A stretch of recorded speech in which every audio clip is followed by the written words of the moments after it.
ஹரே கிருஷ்ணா. நம்ம என்ன பார்த்துட்டு இருக்கோம் அப்படின்னா, கர்க சம்ஹிதை 14வது அத்தியாயம்.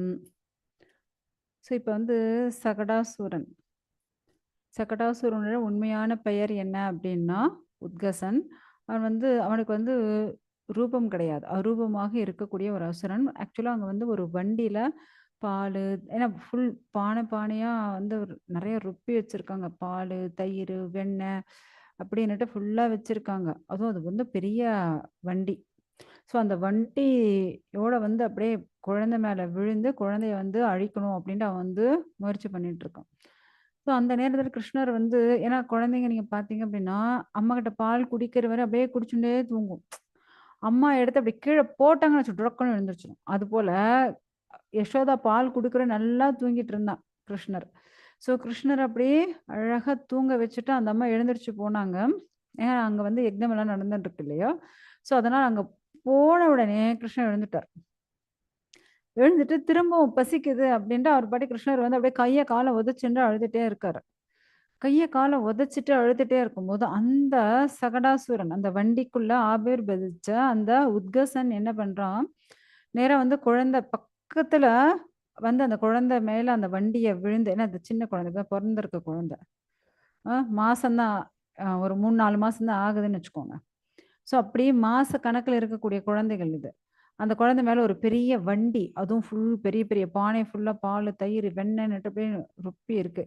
அவ்வளோ பெரிய வண்டி விழுந்தா என்ன ஆகும் இல்லையா? ஸோ அதனால அந்த வண்டியோட குழந்தைய கொன்னுடணும் அப்படின்னுட்டு தான் கிட்ட வந்துட்டு இருக்கான்.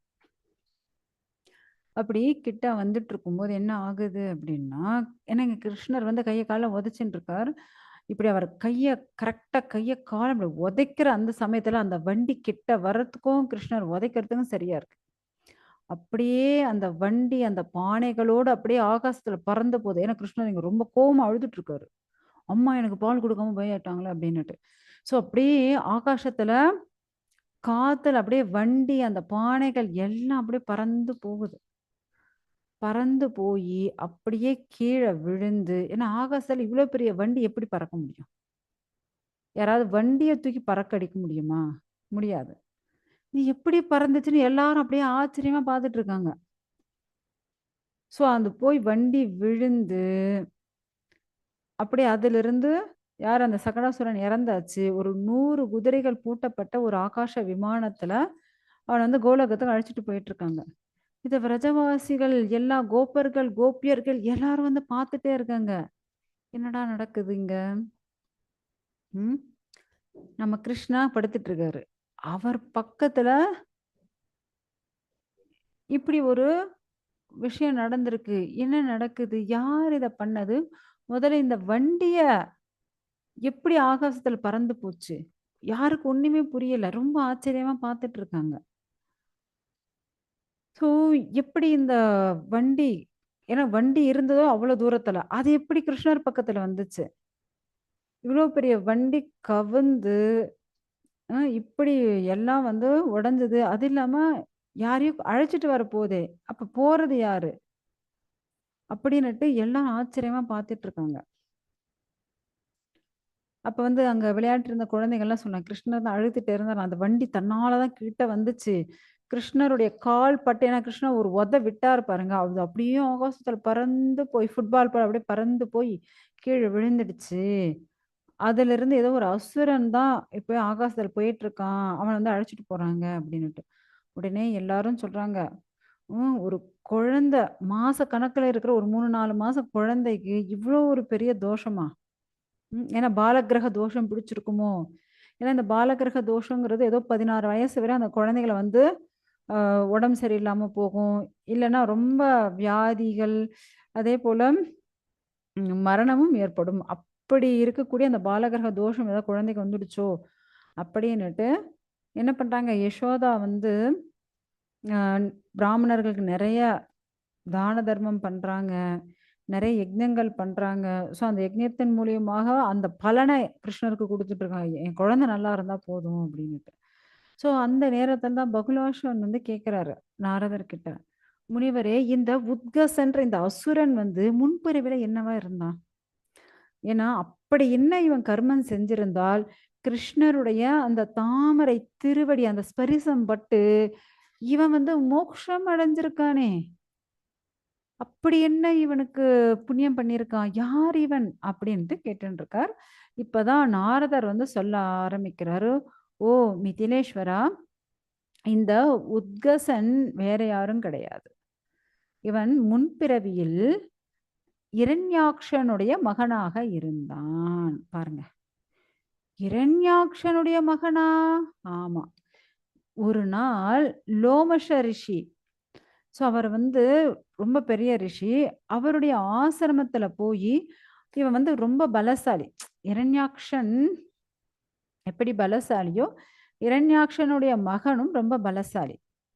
இவன் என்ன பண்ணா, அந்த லோமஷ ரிஷி இருக்காரு இல்லையா? அந்த ரிஷியோடைய ஆசிரமத்துக்கு அங்க இருந்த ரொம்ப பெரிய பெரிய மரங்கள் எல்லாம் அப்படியே பிடுங்கி பிடுங்கி ஒரு கையாலே பிடுங்கி எடுத்துடுறான்.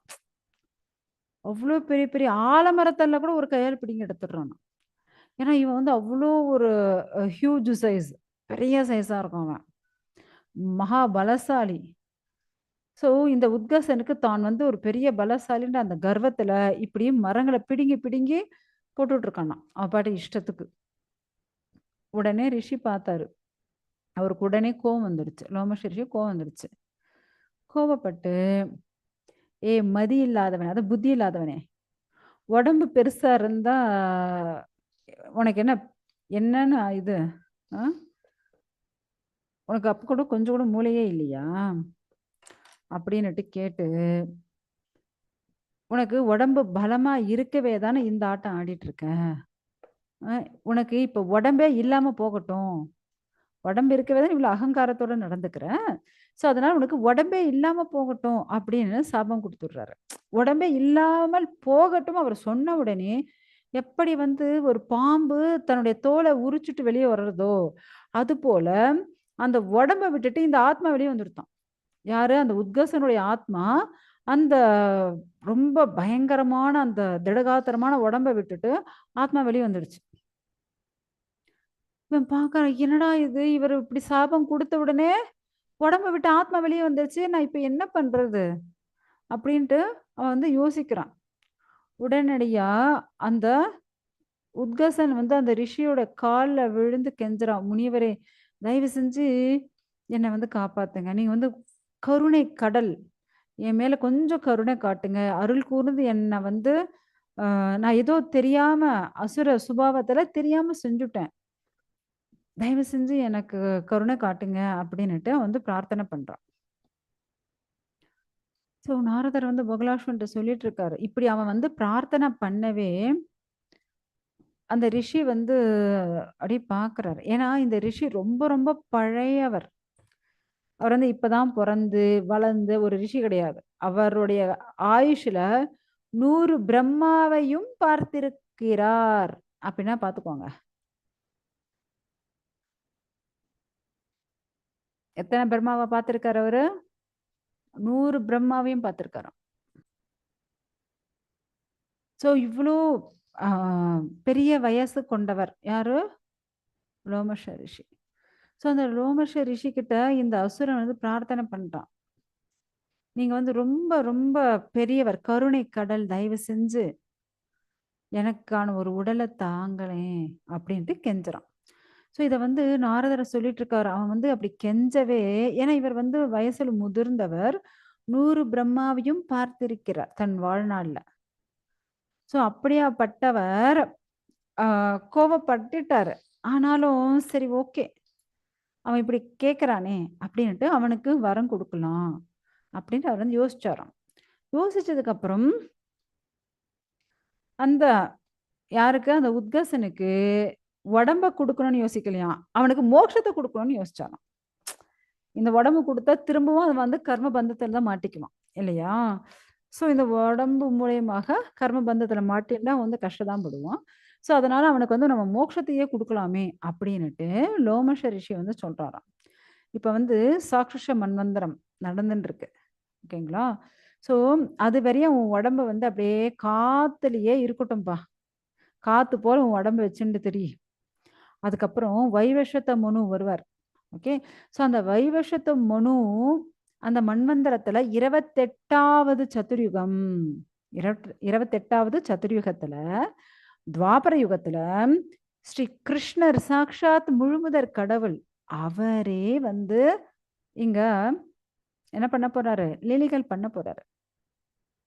ஸோ நீ என்ன பண்ணு, நேரா அந்த டைமுக்கு போ.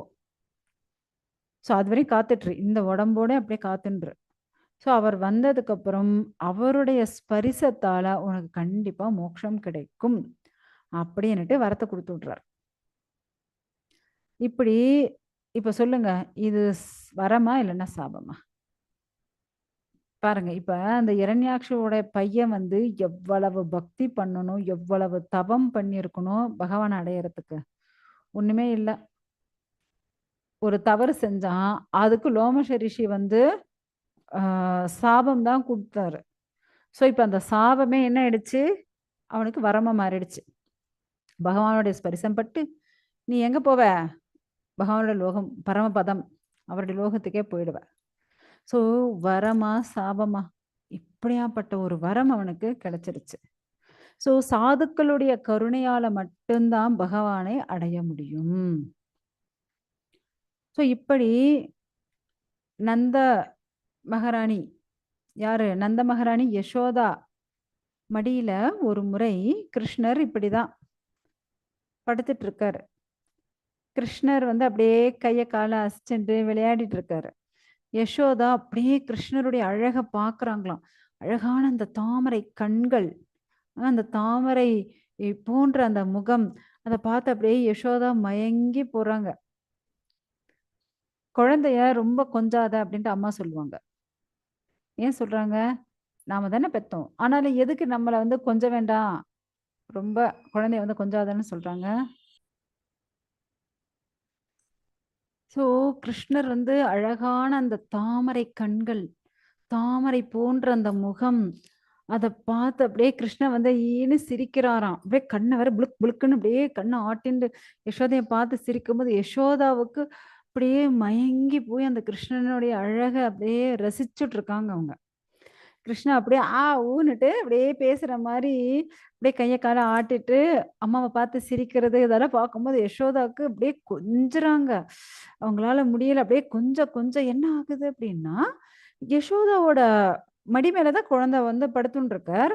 இப்ப பார்த்தா அப்படியே குழந்தை வந்து கொஞ்சம் பாரமா ஆகுதாம். யசோதா பார்க்குறாங்க, "என்னாச்சு என் குழந்தைக்கு?" சின்ன குழந்தை அது. இல்லையா? ஸோ சின்ன குழந்தை. இந்த குழந்தையுடைய வெயிட் ஏன் இப்படி இன்கிரீஸ் ஆகுது? இப்பதானே பால் இப்பதான் பால் குடுத்தோம். பால் குடுத்த உடனே திடீர்னு இவ்ளோ வெயிட் ஏறுமா என்ன?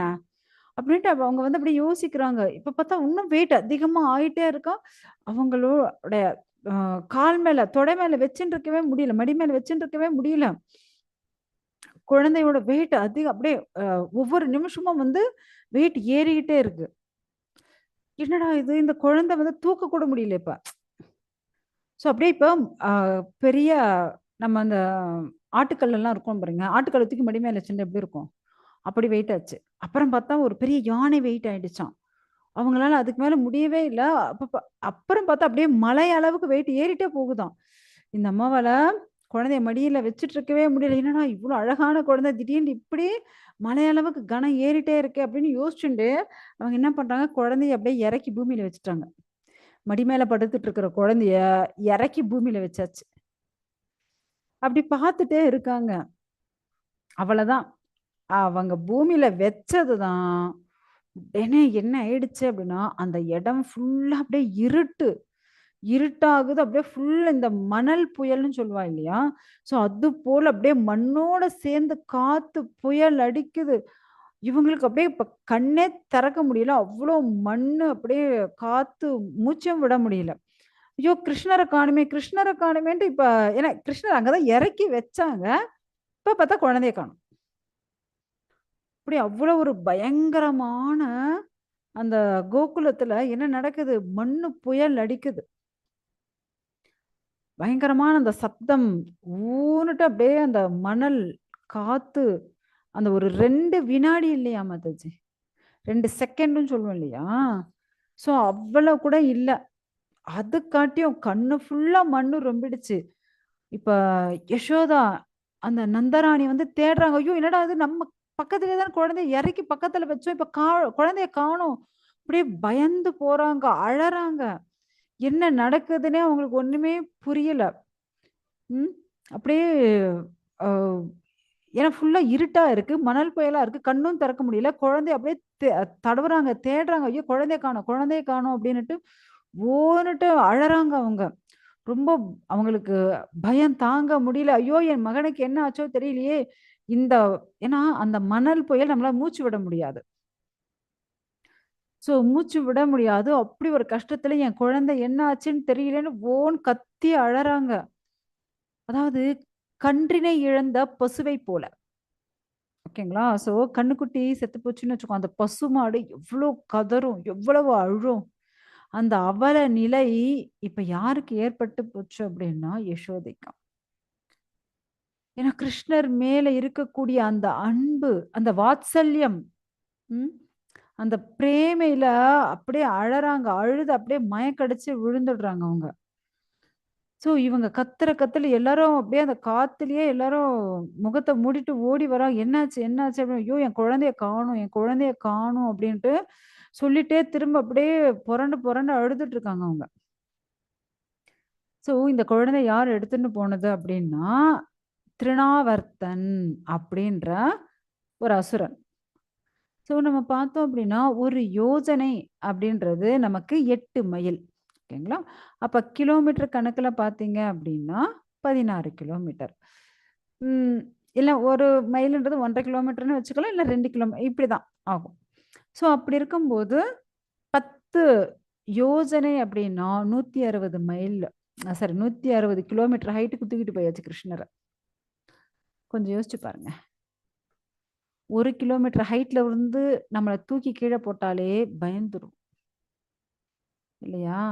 பாருங்க இங்க இங்க மாளிகைகள்லாம் ரொம்ப குட்டி குட்டியா கண்ணுக்கே தெரியாத அளவுக்கு ஒரு டாட் தான் தெரியுது. அவ்ளோ ஹைட்டுக்கு 160 கிலோமீட்டர் ஹைட்டுக்கு குழந்தைய அந்த திருநாவர்த்தன்ற அந்த சூறை காற்று அசுரன் தூக்கிண்டு மேல வந்தாச்சு. ஸோ, இப்ப மேலருந்து கீழயே போட்டா, ஏம்மா 1 கிலோமீட்டர் மேலருந்து கீழ போட்டாலே குழந்தை அவ்வளதான். இவன் 160 கிலோமீட்டர் ஹைட்ல வந்து நின்னுகிட்டு, இங்கிருந்து குழந்தைய போட்டுடலாம் அப்படின்னு யோசிக்கிறான். கீழ போட்டுடலான்னுட்டு யோசிச்சு முயற்சிக்கிறான். ஆனா, அந்த முழுமுதற் கடவுளான அந்த பகவான், ஸ்வயம் பகவான் என்ன பண்றாரு, டக்குன்னுட்டு அவன் கைய விட, இவர் எட்டி அவனுடைய கழுத்த பிடிச்சுக்கிறார். பகவான் என்ன பண்ணிட்டாரு, ஏன்னா நம்ம ரொம்ப ஹைட்ல தூக்கிட்டு போனா குழந்தைங்க என்ன பண்ணும்? எட்டி நம்மளுடைய கழுத்த அப்படியே டைட்டா பிடிச்சுக்கும் இல்லையா? அதுபோல இவர் கைய விட்டதுதான். அந்த கிருஷ்ணர் என்ன பண்ணாராம், எட்டி இவருடைய கழுத்த பிடிச்சுக்கிறாராம். அவன் வந்து, "ஓ! என்ன விடு, என்ன விடு." ஏன்னா கிருஷ்ணர் பிடிச்ச பிடி அவனுடைய கழுத்த அப்படியே எலும்பெல்லாம் நொறுங்குது. நரம்பெல்லாம் புடைச்சு அப்படியே வெடிக்குது. அந்த அளவுக்கு பிடிச்சு ஒரே அழுத்த அழுத்திட்டு இருக்காரு அவரு. அவனுக்கு உயிர் போற அளவுக்கு வந்துடுச்சு. ஸோ "என்ன விடு, என்ன விடு" அப்படின்னுட்டு அவன் வந்து அப்படியே கதறான். அப்படி கத்திட்டு இருக்கும்போது, அங்க இருந்து ஏன்னா இப்ப பகவான் அவனுடைய கழுத்த நெரிச்சதுல முடிஞ்சது அவனுடைய கதை. அவனுடைய உடம்புல இருந்து ஒரு பெரிய பிரகாசம் வெளிய வந்து, அது வந்து கிளம்பி போயாச்சு. ஸோ பகவான வணங்கிட்டு கிளம்பி போயாச்சு. ஏன்னா, கொஞ்சம் யோசிச்சு பாருங்க. இப்ப அந்த சரீரத்தோட மேல இருந்து பகவான் வந்து கீழ விழறாரு. ஓகே. அந்த அரக்கனுடைய உடம்பு இப்ப அவர் கையில இருக்கு. அவ்வளதான். அவ்ளோ மேல இருந்து யாரு? கிருஷ்ணா வந்து கீழ விழுந்துட்டு இருக்காரு.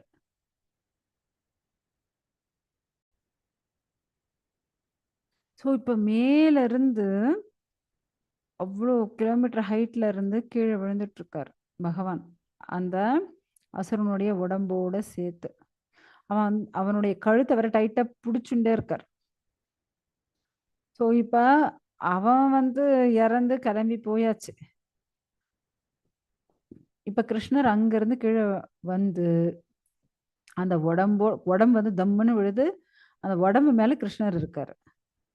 ஸோ அவன் அங்கருந்து விழவே மொத்த மாமிச துண்டுகளாக பிரிஞ்சிடுச்சான் அவனுடைய உடம்பு. ஏன்னா எவ்வளோ ஹைட்ல இருந்து விழுந்திருக்கான், அவ்வளோ ஒரு பிரம்மாண்டமான அவனுடைய உடம்பு வந்து அப்படியே செதஞ்சு போச்சான். அதாவது ஒரு பூசணிக்காய் மேல இருந்து கீழே தூக்கி போட்டு எப்படி இருக்கும், அப்படியே செதஞ்சு பீஸ் பீஸா போயிடும் இல்லையா? ஸோ அது போல அவன் உடம்பு வந்து அப்படியே துண்டு துண்டா போயிடுச்சான். அப்படியே எல்லா திசையிலயும் அவன் உடம்பு அப்படியே தூள் தூளா பிரிஞ்சு போச்சு. அவன் விழுந்த அந்த வேகம் வந்து மொத்தம் இந்த பூமியே நடுங்க ஆரம்பிச்சிருச்சு. ஏன்னா அங்க வந்து எல்லா கோபியர்கள்லாம் அழுதுட்டு இருக்காங்க. என்னடா இது, குழந்தைய யார் தூக்கிட்டு போனது, என்ன ஆச்சுன்னு புரியல. ஸோ இப்ப பார்த்தா அந்த அசுரனுடைய உடம்பு வந்து இப்படி செதஞ்சு விழுது. அதன் மேல கிருஷ்ணர் வந்து சேஃபா லேண்ட் ஆயிட்டார். எல்லாரும் பயந்து ஓடி வந்து அந்த குழந்தைய வந்து அப்படியே தூக்கிறாங்க.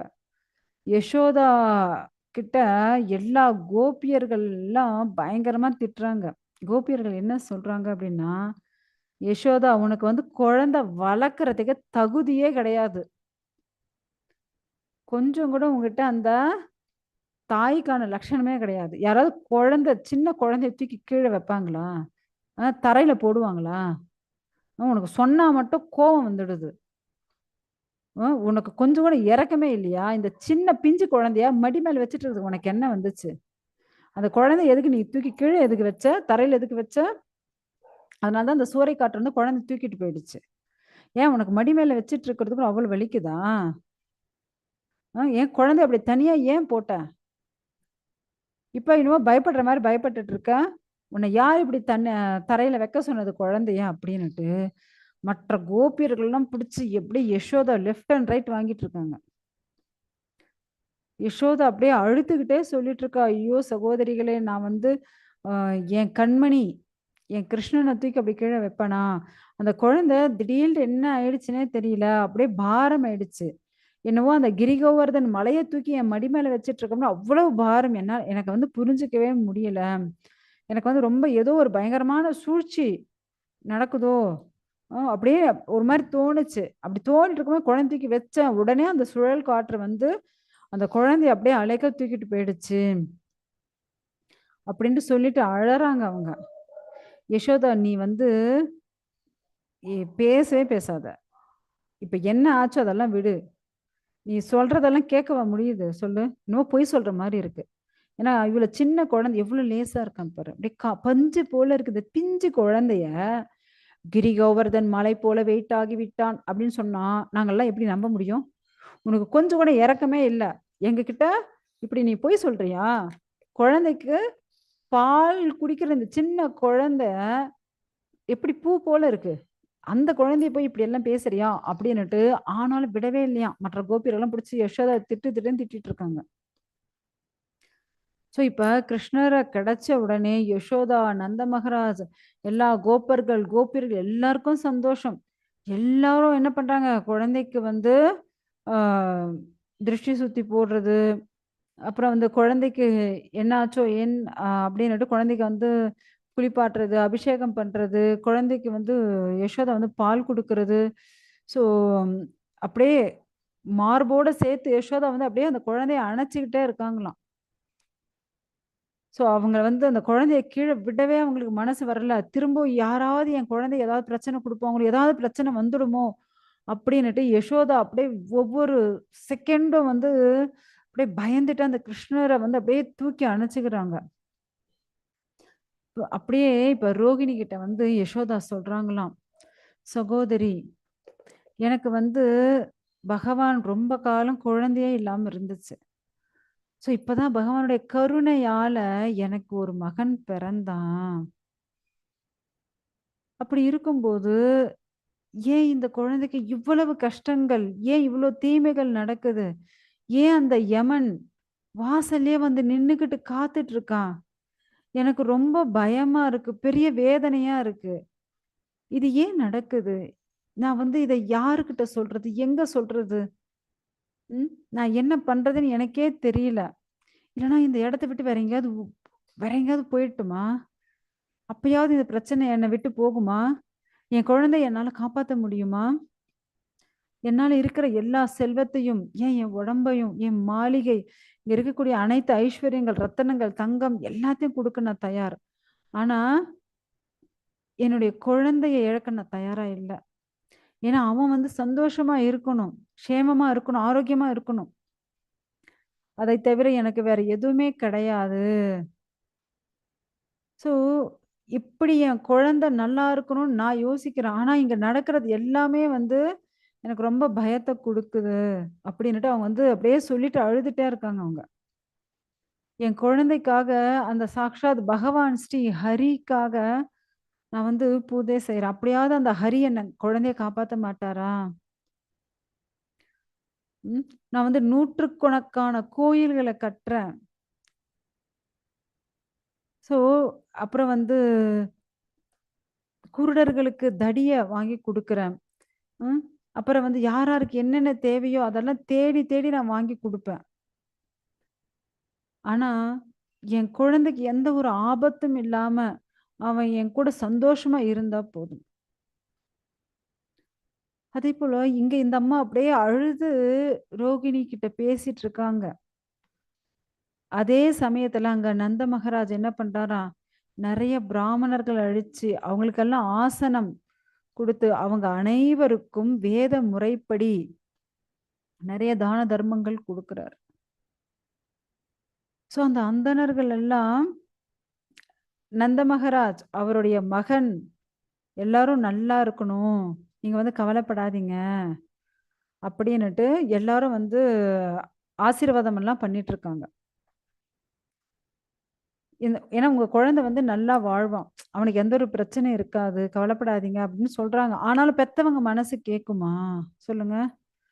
அந்த அ நாரதர் வந்து சொல்லிட்டு இருக்காரு. அந்த பிராமணர்களுக்கெல்லாம் தர்ப, இலை, கலசம், நீரு, ரிக், யஜுர், சாம, அதர்வண வேதங்கள் படிச்ச அவ்ளோ சிறந்த பிராமணர்களுக்கு, ஸோ என்னென்ன தேவையோ அனைத்தையும் குடுத்துட்டு இருக்காங்க.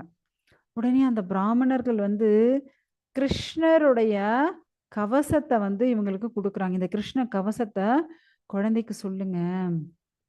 ம். உடனே அந்த குழந்தையுடைய அந்த தோஷம் இருக்கு இல்லையா? ஸோ அந்த தோஷம் எல்லாம் போயி அந்த குழந்தைய வந்து ஆ பகவான் முழுமுதற் கடவுளான அந்த பகவானே வந்து காப்பாத்துவார். அப்படின்ட்டு சொல்லிட்டு இருக்காங்க. ஸோ அந்த கவசத்த வந்து நம்ம இப்ப நான் வந்து அப்படியே படிக்கிறேன். கேட்டுக்கோங்க ஒரே நிமிஷம். நம்ம வந்து அந்த ஸ்லோகாக்கு போலாம் ஒரு நிமிஷம். ஹரே கிருஷ்ணா. ஸோ இங்க வந்து என்ன சொல்லிட்டு இருக்காங்க அப்படின்னா, அந்த அந்தணர்கள் வந்து அந்த கிருஷ்ண மந்திரத்த வந்து குடுக்குறாங்க. ஸோ அந்த தாமோதரன் பகவான் வந்து இந்த குழந்தையுடைய பாதங்கள ரட்சிக்கட்டும். ஸோ அதேபோல பகவானுடைய நெறைய பெயர்கள் இருக்குல்ல, அந்த ஒவ்வொரு பெயரையும் சொல்லி அது வந்து ஆ விஸ்வேஸ்வர் அவர் வந்து பகவானுடைய அந்த முழங்கால காக்கட்டும். அந்த ஸ்ரீ விஷ்ணு அவர் வந்து கிருஷ்ணருடைய தொடைய காக்கட்டும். அந்த பரிபூரண முழுமுதற் கடவுளான ஸ்ரீ கிருஷ்ணர் அவர் வந்து இந்த குழந்தையுடைய நாபிய காக்கட்டும். ராதா வல்லபன் அவர் வந்து பகவானுடைய அந்த இடுப்பு பகுதி கிருஷ்ணர் அந்த குழந்தை கிருஷ்ணர இடுப்பு பகுதிய காக்கட்டும். பீதாம்பரதாரி அவர் வந்து இந்த குழந்தையுடைய வயிற்ற காக்கட்டும். பகவான் பத்மநாபன் இந்த குழந்தையுடைய ஹிருதயத்தை காக்கட்டும்.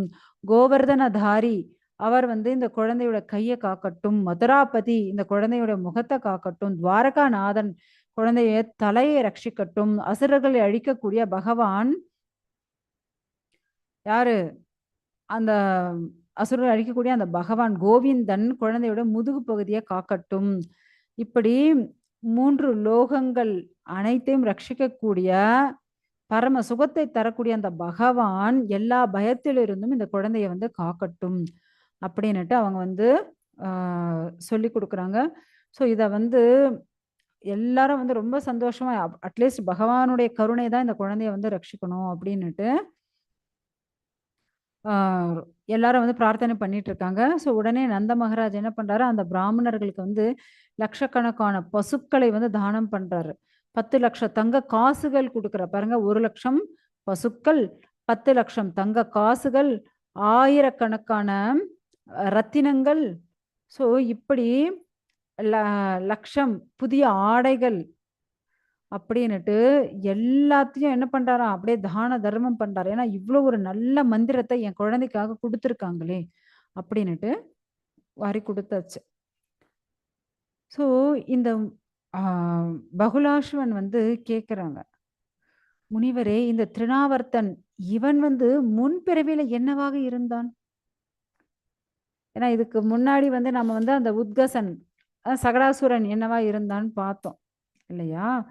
ஸோ, அப்ப இந்த திருநாவர்த்தன் இவன் முன் ஜென்மத்தில் என்னவா இருந்தா, பகவானுடைய ஸ்பர்ஷம் பட்டு இப்ப அவனும் வந்து கோலோகம் போயாச்சு.